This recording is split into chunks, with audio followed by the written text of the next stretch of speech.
দখল করে নিয়ে ক্ষমতায় চলে যাব, এবার হুমকি দামকি দিয়া ভোট কেন্দ্র দখল করবো, হুমকি দামকি দিয়া ভোট কিনে নেব, এগুলো আর হবে না। মানুষের কাছে মানুষের দৃষ্টিভঙ্গি পাল্টে গেছে। টাকা দিয়ে এখন ভোট কেনা যাবে না। মানুষের কাছে আপনারা বলবেন যে সাদাবাজি তারা করছে, নির্বাচনের আগে যদি পার হেড তারা অন্তত 10,000 করেও টাকা দেয় পার হেড জনগণকে বাংলাদেশে, তাহলেও তাদের সাদার পরিমাণ টাকা যোগ করে হবে।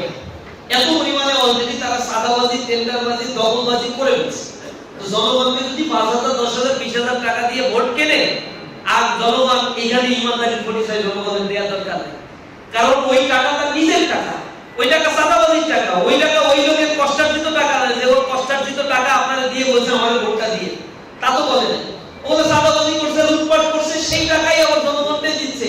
তাহলে আপনি কিসের কমিটমেন্ট? আপনার হক আপনি পেয়ে গেছেন, আলহামদুলিল্লাহ বলবেন। ভোট দেওয়ার ক্ষেত্রে কি করবেন না করবেন এটা ডিসিশন আপনার মাথার ভিতরে রাখবেন। আর যদি এরকম 5-10,000 টাকায় নিজের ভোট বিক্রি করেন, একে তো নিজের টাকা সাদাবাজি করলে একজন, সে আবার ওই টাকা আপনাদের দিল, ও তো সব দেয় না।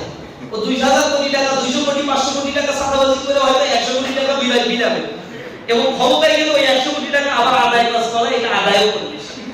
ওগুলো আর নিজের টাকা না, নিজের পকেটের ব্যবসায়িক টাকা কোনদিনই সে বিলায় না। তো বিএনপির কোন লোক এরকম চরিত্রবান লোক না যে তারা নিজের টাকা বিলায় জনগণের মানুষের কাছে গিয়ে বলতে হবে যে টাকা দিয়ে যদি ভোটও কেনেন, টাকা নেবেন, এটা হালাল, আপনার টাকাই, আপনার অধিকার, নেবেন। যদি না নেন তখন গুনাহ হবে। কারণ এই টাকা হারাম টাকা, ওই হারাম টাকা ওরে খাইতে সহযোগিতা করে দিতে না পারে না। বা আপনি নেবেন আপনার টাকা, আপনার সাদাবাজি, আপনার কাছ থেকে সাদাবাজি নিছে, আপনার ভাইয়ের কাছ থেকে সাদাবাজি করছে, সুতরাং আপনার হক আপনি বুঝে নেবেন। ভোট দেওয়ার ক্ষেত্রে জানবেন নতুন বাংলাদেশের বন্দোবস্তের সুযোগ আমাদের এসেছে। তাদের কাছে বাংলাদেশ তো নিরাপদ। এখন পর্যন্ত 185 জনকে তারা হত্যা করছে নিজের আত্মকন্দলে। তাদের হাতেও অনেক মানুষ হত্যা হয়েছে। জুলাই তাদের এত শহীদ নাই, বুকে হাত দিয়ে তারা বলতে পারবে না। 155 জনের একটা তালিকা তারা ফেসবুকে দিয়েছিল, দেওয়ার পরে আবার উল্টো করছে, কারণ ওইখানে তালিকা ছিল ছাত্র শিবিরের তালিকা। এখন নিজেদের তালিকা ভরানোর জন্য ছাত্র শিবিরেরও নাম কিছু ঢুকাই দিচ্ছে। পরে আমরা যখন রিঅ্যাকশন করছি সাথে সাথে ডিলিট করছে। 150 জনের তালিকায় যদি ছাত্র শিবির দিয়ে ভরতে হয়, তাহলে কয়জন মারা গেছে? জুলাই আন্দোলনে যাদের কন্ট্রিবিউশন এত কম ছিল, জুলাই পরবর্তী 1 বছরের ব্যবধানে 185 জনকে তারা হত্যা করেছে। এত হিংস্র।